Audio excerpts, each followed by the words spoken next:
Yilmazak Music Production. Sound of Unity.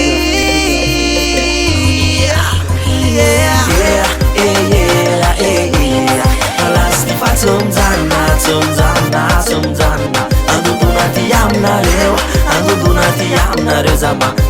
Afaly anareo, amarifaly anareo zama. Matozay ho tonga masika efa kobona mihitsy le revinareo. Tongavanay dura mihitsy eto an-tanàna ankila leo ihany miverina, mielangeny eo ihany miverina. Orakoray fa mivorake, orakoray fa mivoraka reo e, orakoray fa mivorako, orakoray ka izarizany zay koa magaga izarizany rakobonareo. Alasy fa tsomjana. Andodona ty aminareo zama.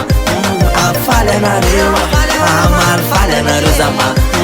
Fa zay ko tsy mialy na bereo mpanenjika mbola eo ihany, fa zay ho eo ihany. Fa zay tsy mitata kely misona, rehefa tsy mazaka de andana misona. Fa zany le revinay, fa ty ho any avy aminay. Fa zay ko tsy miala raha toka hitondra sangay, afaka manao defi zay fikan'lay ho afaty revinay. Fa potiny ty fa zany avy aminay, fa ty ho any avy aminay. Fa zany le revinay, fa ty ho le revinay. Alasy fa tsomjana. Andodona ty aminareo zama. Afaly anareo, amarifaly anareo zama. Milanay neto an-tanàna, fa leo anareo toranay neto an-tanàna ka zay fikanao Fa zay ho manohatra, ase manohatra. Fa zay mpamikely manohatra, ase manohatra. Fa zay mpamikely manohatra, ase manohatra. Izareo tsy mitendreo, izareo tsy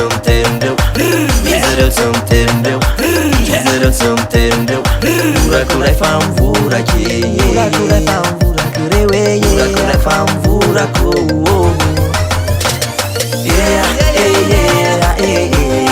Alasy fa tsomjana.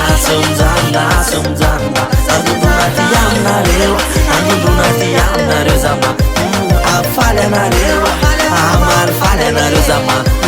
Fa zay ho manohatra, ase manohatra. Fa zay mpamikely manohatra, ase manohatra.